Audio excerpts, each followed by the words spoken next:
good morning in Philippines. Do all of us know our immune system? What is healthy immunity and how can functional medicine help? We are going to explore all these questions in our session with Dr. Rolando Balburias MD. Dr. Rolando is board certified in internal medicine as well as in functional medicine with IFM. I am Amita from Nourish Doc, a platform for natural, holistic, and integrative therapies. I'd like to introduce all of you to Dr. Rolando, who joins us live from Manila, Philippines. Welcome, Dr. Rolando. Thank you, Amita. Good evening to everyone there in San Francisco and in the US. Yes, today I'm going to talk to you about how you get to know your immune system. So to start, well, one thing that we know about this virus is that, yes, it's very infectious, but it's not equally fatal.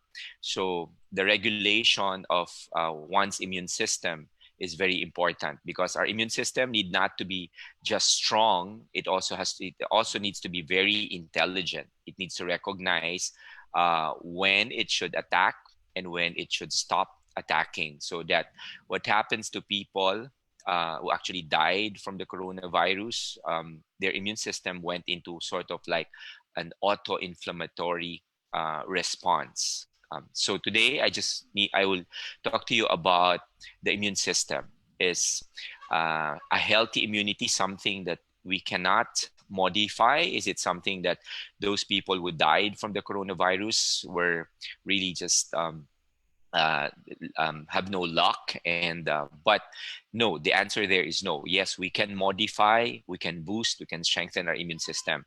Our immune system may manifest differently in different lifespan and in different lifestyle, but as long as you know and you know what it needs, then you can make your immune system optimal. Or do you know if your immune system is vulnerable at this point in time, especially with this pandemic, or if your immune system is already compromised? So let's explore so that you can support your immune system in defending you. As I've said, these are the characteristic of a healthy immune system.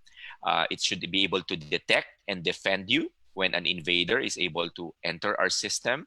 But more than that, it's also important for the immune system to be internally regulated, because if it lacks regulation, then that's what it leads to, either a chronic disease like autoimmune disease, or in this particular case, an infectious disease that led into manifesting with an auto-inflammatory effect or impact that causes multiple organ failure. At the same time, one of the job of our immune system is also to repair us. But when the immune system is threatened and it knows that there is a perceived danger, it will not go into a reparative or restorative mode, not unless it knows that the enemy has been taken care of already.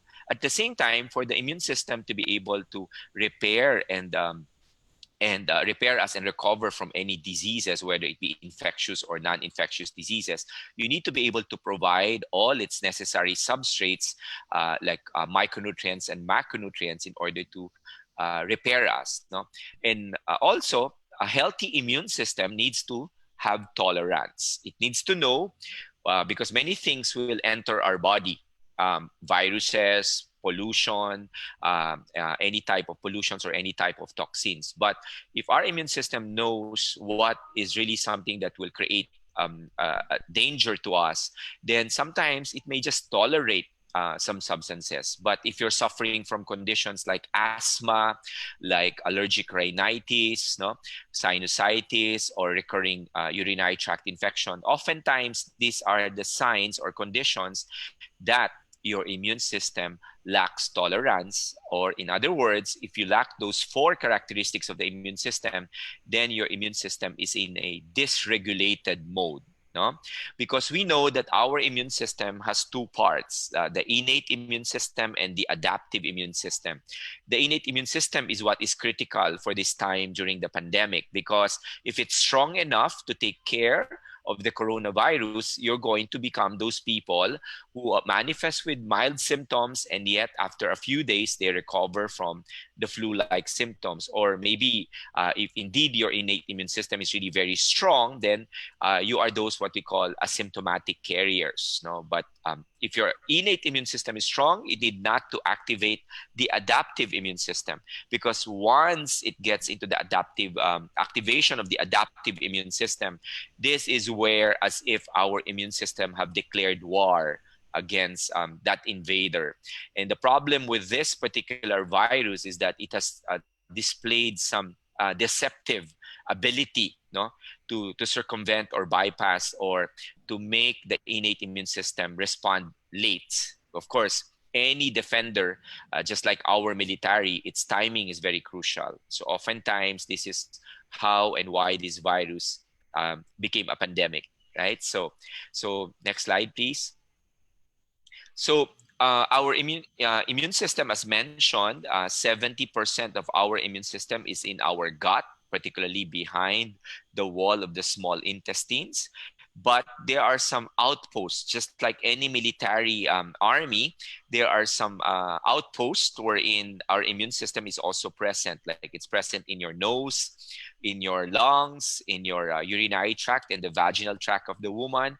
And of course, it's also present on our skin. So our innate immune system is our first line of defense. As mentioned, if this immune system, if this first line responder of our immune system is strong, then at times we never know it. Our immune system is fighting off something without us causing any symptoms. That's why it's important for us to recognize and know whether your innate immune system is optimal, vulnerable, or already compromised. So let's find out. So next slide, please.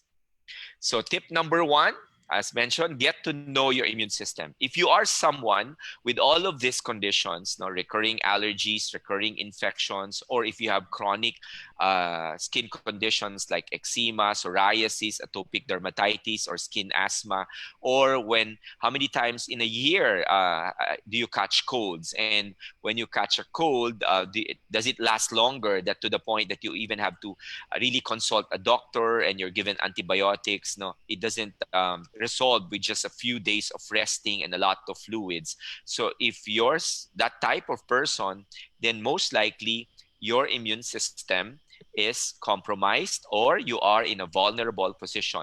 Then your immune system may require some support or some restorative interventions in order for it to become optimal again. So number two, next. Okay, of course, you need also to know your risk for having a poor or weak immune system. As I mentioned, a healthy immune system is described as DIRT, right? DIRT. D, it should be able to detect and defend you. No? That's why sometimes you see elderly individuals, because of the weakness of their immune system, oftentimes they already have pneumonia, but they never manifest with fever, right? So only until such time that they're noted to have a loss of appetite and they're weak and tired. And when the workup is done, let's say an X-ray will be done or a blood test will be done, that's the time that an infection will be established, because the immune system, especially for elderly patient, was not able to immediately detect and defend that particular person, hence immediately able to bypass the immune system on the nose, on the throat, and then immediately affecting the lungs. But knowing your risk for immune system means that many of these things that you're doing on a day-to-day basis, now, from your stress level to the quality of the food that you're eating, and to the so many medications that you are taking because you have chronic diseases or chronic lifestyle-related diseases, these are also your risk for your immune system, despite not having any acute symptoms or conditions affecting you right now. But this could also be reflective that your immune system may not manifest the DIRT characteristics. So next slide. Okay. So find out, no? So are you one of this? No? Does this particular statements describe you? Why is it more common in males? Well, of course, as far as the data pertaining to chronic and lifestyle-related diseases like diabetes, hypertension, well, although in heart disease it's almost equal already between females and males, no, as far as the worldwide data is concerned. But at the same time, males also at times their stress level, because they're the ones who are really are responsible for the family, no? So the chronicity of the stress level may be so much that will also have an impact on their immune system. And oftentimes, they're also the ones that are really compromising the different determinants of health. Like they go, the way for they compensating for their stress is they smoke, right? Or they drink alcohol heavily, or oftentimes they really compromise everything from their sleep to their nutrition, to the exercise. Hence, if you are someone like this, then we also know that your immune system likely during this pandemic is already vulnerable or already compromised. Hence, you can do something about it. Tip number 3, of course, if you want to enhance and boost and strengthen your immune system, let's utilize food. But of course, I'm talking here about whole, real, and unprocessed foods. No? Foods that can provide all the metabolic substrates that your immune system will need in order to perform its function of defending and repairing us. I'll mention some immune nutrient essentials later on at the end of my presentation. But of course, where do you get most of these substrates? Most of the substrates like micronutrients, like vitamins that are important for your immune system, like vitamin C, vitamin D, minerals like zinc, selenium. Where do you get most of this? Of course, from plant-based foods. No? So if you're going to try to get the necessary amount of substrates, micronutrients and macronutrients coming from processed food or ultra-processed foods, well, you're not going to get it because many of them are already nutrient depleted to begin with. And at the same time, many of them may contain substances that will also become a challenge for your immune system and making your immune system more dysregulated. So next. And of course, the reason why we want to harness the power of plants or plant-based foods is because many of them contains phytonutrients. Phytonutrients are plant-based chemicals that are aligned with how our biological, biochemical, and physiological design of our body. Now, many of these phytonutrients can really provide the substrates, the cofactors, and or stimulate the enzymes or the neurotransmitters that will help our organs or the different biochemical processes happening in each every organs of our body. And not only that, many of these plant-based foods actually contain its therapeutic benefits as having an anti-inflammatory, antiviral, antibacterial, the same characteristics and properties that you find in your pharmaceutical interventions. No? So that's the value and importance. And these are just some of a few examples, especially pertaining to having an antiviral effect or having an anti-inflammatory effect or an immune modulating effect to our immune system. So number 5, let's go to the next slide. Of course, next, just to continue with the list, these are some of the cruciferous vegetables because, well, they contain a lot of, as I mentioned, micronutrients like vitamin C, vitamin D, vitamin K2, which are not only protective, in fact, to your immune system, but also protective to the other systems of our body. Remember, in functional medicine, we looked at the body from an adaptive biological network of systems wherein there are other systems like your transportation system wherein many of the products or micronutrients or phytochemicals or antioxidants present in many of these foods can actually protect those several systems as well, just like your blood vessel or the wall of your blood vessel, or it can protect and restore back the balance of your hormones. Or many of these plant-based sources of foods can actually help detoxify your body or remove toxins from your systems, which could also be contributing to why your immune system is dysregulated. So next. And sometimes it's also not important not just to look at the quality composition of the food that you're eating. Well, in Ayurvedic medicine, we know that functional medicine is sort of like the modern version of Ayurvedic medicine. It has been around even before modern medicine. So it also looks at the body from a systems perspective. That's why it's important also to recognize that the physiological and biological design of our body is hardwired to the ecological system, how the ecological system is designed. That's why it's also important to know the manner and the time of when you are eating, because our body knows when it is daytime. No, so we have a biological clock in our brain. We call it the suprachiasmatic nucleus, wherein the body knows that it is daytime and the body knows that it is nighttime. And when the body knows that it is nighttime, some of the physiological functions performed by the body is put on a halt, because during sleep is when we are able to regenerate and restore back the different systems of our body. So we know that by 9 o'clock, actually, the stomach stops functioning. So that's why we discourage you from eating late at night. We also encourage you to have at least a 4 hours gap between your last meal to your regular sleeping time. And of course, we also know the value and therapeutic benefit of fasting. For whatever reason you're using fasting, to some people, of course, for some because of their religious or spiritual practices. But we know by science, it's backed up that fasting is really therapeutic. No, it can cause what you call mitochondrial biogenesis, wherein your body is able to generate or create new and more efficient mitochondria.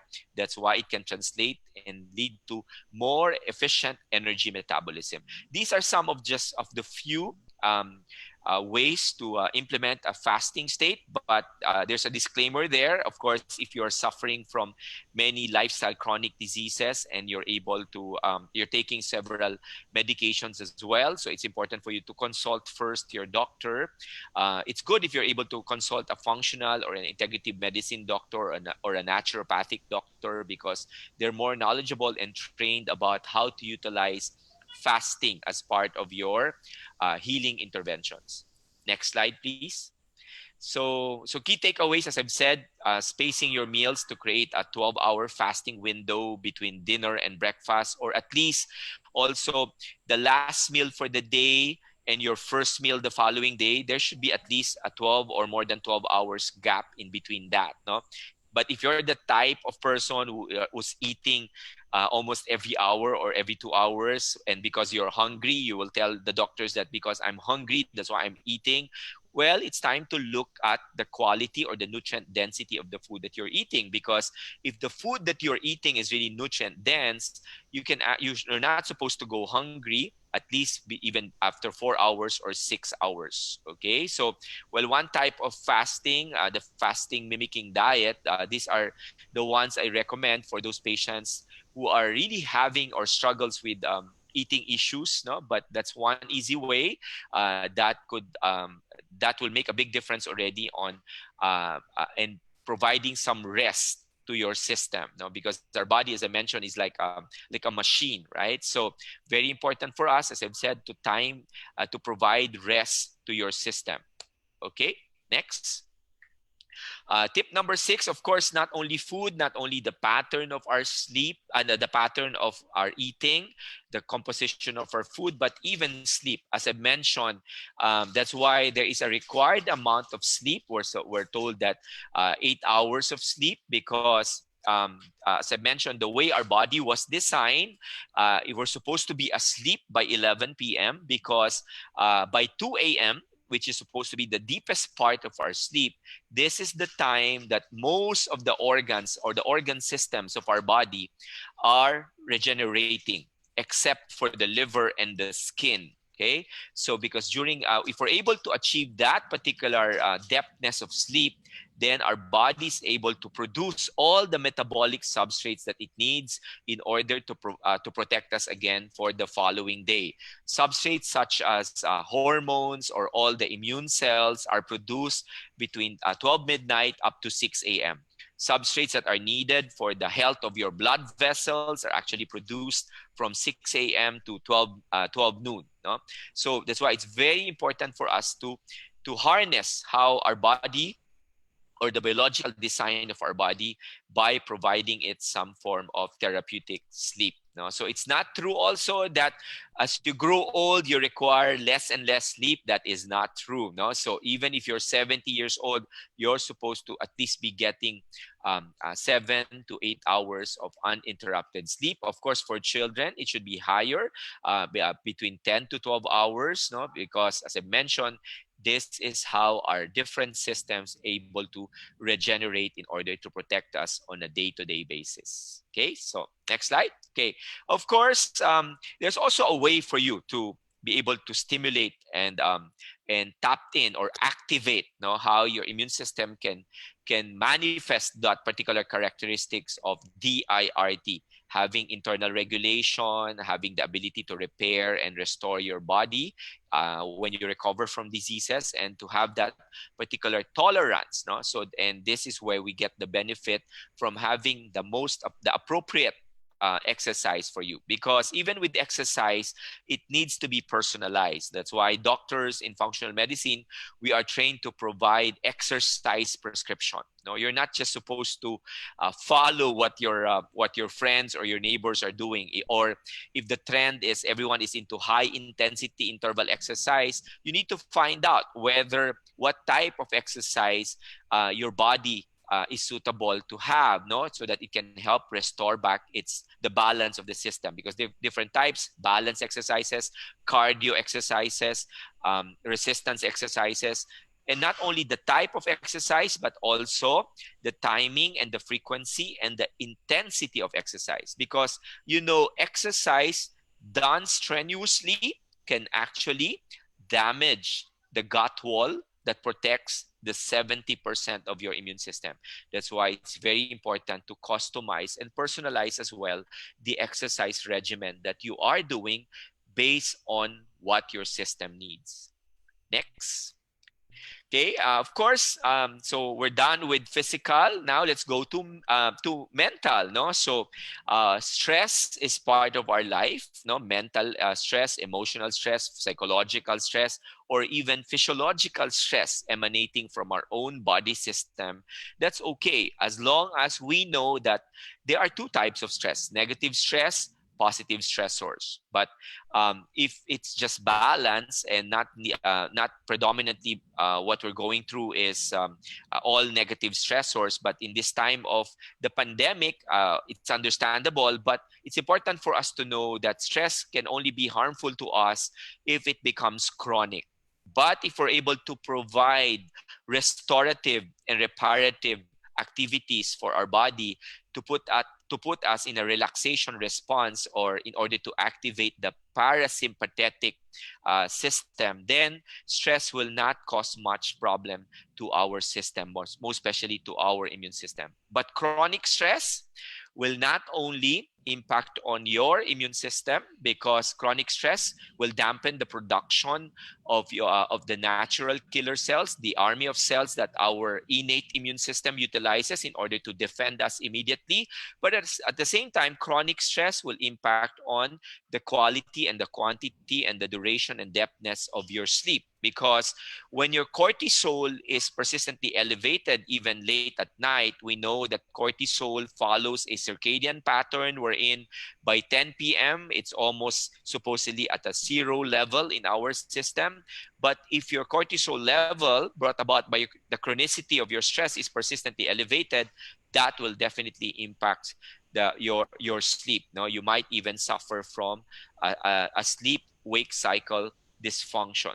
Okay, so that's why it's important for us to be able to better manage our stress levels, no, and recognize the balance between a positive and a negative stressors. Next slide, please. Okay, yeah, that's what I'm saying. The key is to finding the balance. No, so we need some short-term positive stress, but we must also protect ourselves from negative, long-term, or persistent stressors, especially if the stressors is not worth stressing about. Okay, so talking about the immune system, as I mentioned a while ago, if you want better immune health, if you've recognized now that your immune system is not optimal, it is challenged, and it is actually vulnerable and compromised already, then you can begin by assessing and looking at your gut. No? So one thing that I can advise you is to look at the food that you're eating from the perspective of your immune system. Are you consuming very inflammatory foods comprising with processed foods, or you're able to consume different colorful variety of different macronutrients of whole, real, and unprocessed foods? So look at what you are feeding the 70% of your immune system. Because if you are feeding it with a lot of pro-inflammatory foods, then no surprise there why your immune system is going to be very dysregulated. Okay, next slide. Okay, so there, of course, as I mentioned, our gut um, um, is not just an organ for digestion. It's not just an organ for assimilation of nutrients. Our gut contains 70% of our immune system. Our gut is where the trillions of microorganisms, particularly bacteria and some viruses, archaea, protozoa, resides. No? And in fact, many of these bacteria are, which we call the microbiome, is very crucial and critical and fundamental and foundational for keeping the 70% of our immune system to be at its optimal state. So it's important for us to re-inoculate and replenish this microbiome, especially if you're damaging it on a daily basis because of the many maintenance medication that you're taking, because of the toxic foods that you're eating, because of the chronicity of the stress that you're having, or because of the sleep deprivation that you subject your body on a day-to-day basis. In that case, you'll know that your immune system or your gut health is very compromised. So how do you restore back? How do you restore, replenish your optimal gut health so that it will reflect an optimal immune system as well? So, you know, in IFM, we were trained to apply the 5R framework: remove, replace, re-inoculate, repair, and rebalance. No? So that's how we restore back the optimal gut health. So sometimes when your gut health or your small intestines are really damaged and leaky, and its ability to assimilate nutrients coming from the food that you're eating is really affected or very inefficient, this is where sometimes, next slide, I try to utilize nutraceuticals in order to restore back and provide the optimal substrates needed by your gut immune system or by your gut wall or by your gut health in order to repair it. No? Because the gut wall is a very thin layer. It's a single layer of cell that can easily get damaged by the things that we put inside our mouth. But it can easily be repaired by the immune system as long as the immune system is provided with the different substrates in order to repair it and to restore back its balance, particularly to modulate the immune system response of the 70% of our immune system in our gut. Next slide, please. So there. So these are some of the micronutrients and macronutrients. Like, of course, vitamin C is a very potent antioxidant in combination with zinc and selenium. Actually, they can actually have some protective way to prevent the virus from entering our system. Quercetin as well. No? So quercetin has a very potent immune modulating effect. No? And vitamin A and vitamin D, these are both required by the innate immune system of our body in order to produce the different army of cells that will help them manage the invaders so that we don't need to activate our second response or responder of our immune system, the adaptive immune system. So many of these nutraceuticals or nutrients coming from the food that you're eating would help, would be the difference between how you're going to be able to overcome when you get infected or you get tested with this coronavirus, and how you're going to be able to fight it off and it will just really manifest like a flu-like symptoms, or whether you're going to transition to that cytokine storm. So it's important for you to make sure, you know, there in the United States, all of these micronutrients, they can all be measured already. And as I mentioned, each of us require a unique amount of of these different metabolic substrates, because there is such a thing as what we call biochemical individuality. So it's important for you to know that you're able to provide how much does your system or your body system really needs, either coming from the food that you're eating, or with the help of some supplementations in order to provide the exact amount that your system needs. Because when it comes to our health, it's very important for us to remember that we cannot apply the one size fits all approach. No, when it comes to your diseases, yes, you can do that. But when it comes to your health, particularly to your immune health, no, each one of us requires a unique level of substrate. So we cannot apply the one size fits all approach.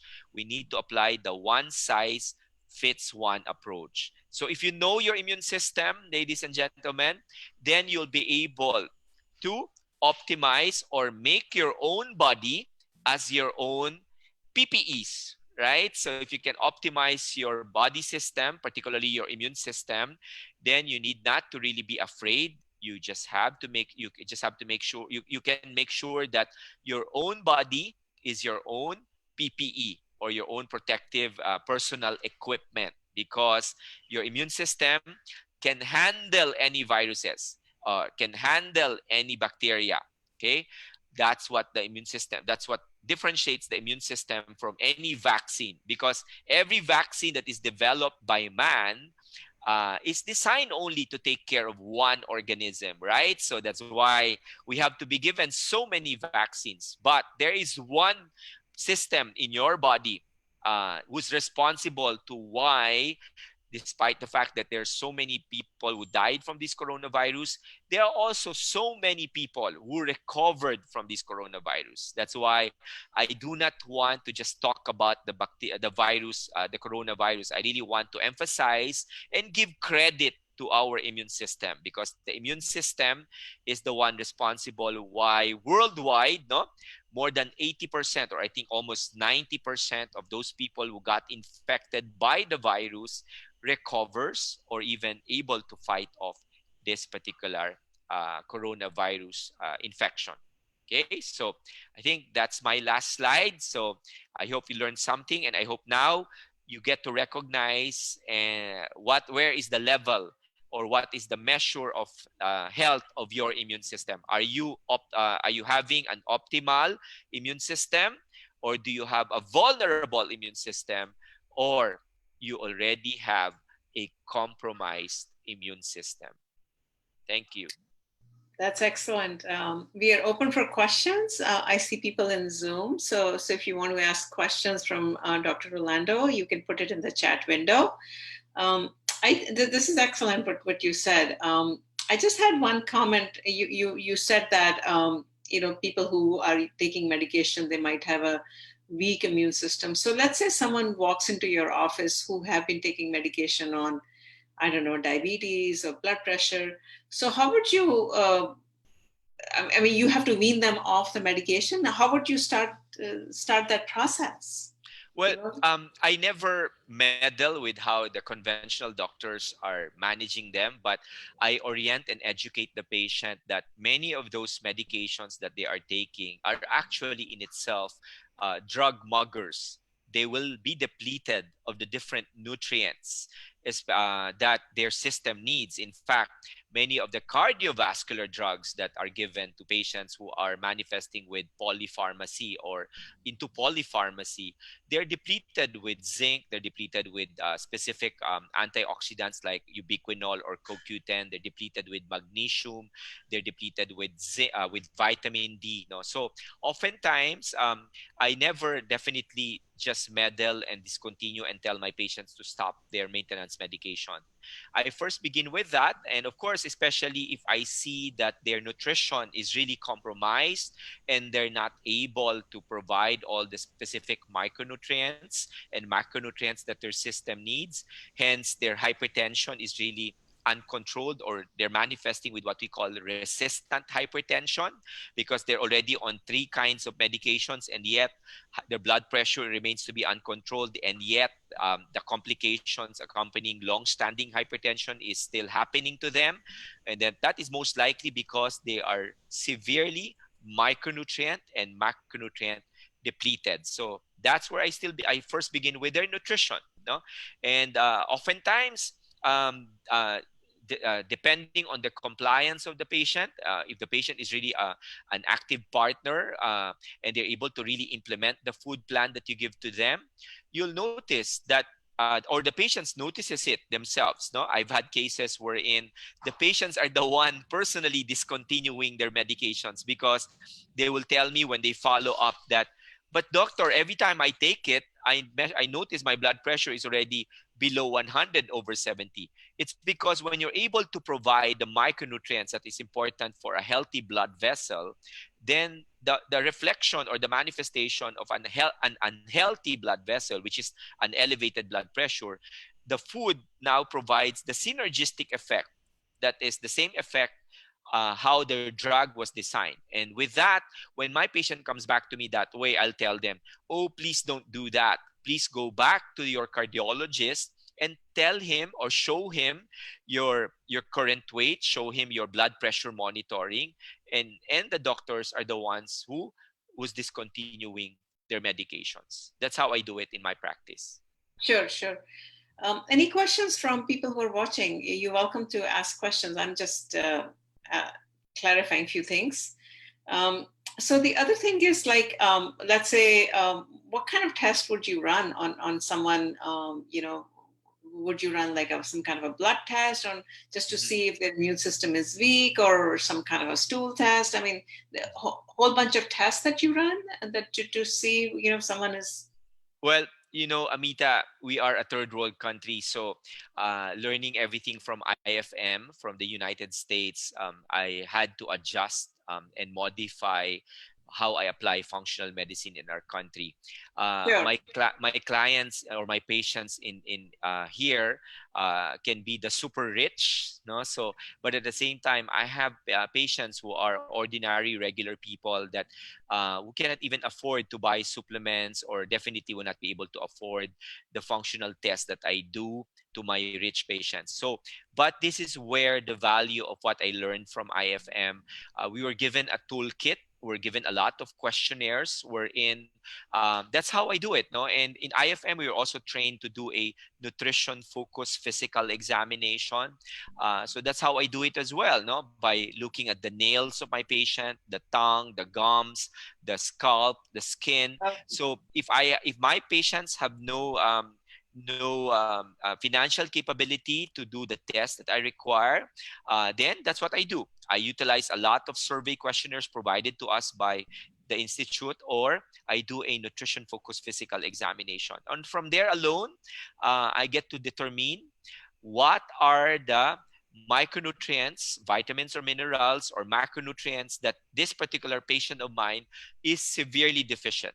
And that is how I personalize their food plan. No, that's how I collaborate with my nutritionist. And but if I have the opportunity to do the functional testing, which I send to most of the laboratory tests there in the United States. But right now, even those even if I want to right now, we're having problems with shipping there in your country. So specimens are getting rejected by the laboratory where I send it to there in the United States. So that's why I really have to adapt and adjust my practice. But that's the beauty of this particular approach. We're not limited by the lack of contact with the patient. I'm not limited by the lack of laboratory. So what I do is, do you know how I do my nutrition focused physical examination? My patients send me their close-up photos of their nails, of their Oh, okay. gums, of their tongue. No, and from there I do my physical examination. That's how I adapted my practice and translating completely into an online platform. So Sure, I'm not sure. limited by the lack of tests, as long as the patient is willing to give information about his lifestyle, about what he goes through in his life, mentally, emotionally. I get to help patients the same way as even if my patients the same way as my patients when I'm interpreting laboratory test results of my patient. So it's a matter of when I have the diagnostic test, then I practice precision medicine. But when I don't have the diagnostic tests for whatever reason, I practice personalized medicine. So Sure. that's what functional medicine is all about. Great, great, great. Any questions before we wrap up? Mhm. You're ready to wrap up. So if there are no more questions, I just want to wait for a second. If I see people in Zoom, if there are any questions, you're welcome to ask in confidential. No problem. I've stopped sharing. So okay, if there are no more questions, you can send us an email if you can't think of any questions, and let us know later. With that, I'd like to wrap up this session. Thank you so much. I think it was very informational for all of us who are living during these times to how to improve our immune system, and I think all of us can benefit from your session today. I want to thank you for coming. Any last comment from you before I wrap up? Thank you for inviting me, and I hope we do not allow the infodemic that is happening as well together with this pandemic to really scare us and to limit what we can do. And of course, with all the information out there, it's important for you to be able to filter and to know whether those information is really accurate or those information is going to do good for your health as a whole, personally, because a lot of people are utilizing the power of information for a certain agenda. So let's all be careful, and let's try to be kind and to be considerate of each other. We are all in this together. Everyone is affected, maybe at different levels, but it's good if we're still able to maintain peace and love and harmony with each other. That will make it easy for us to overcome this pandemic. Thank Thank you. you. And that's why we are doing a lot of educational sessions on a weekly basis. We are bringing Mhm. experts from all over the world. They're presenting evidence, they're presenting research, to help all of you with better health.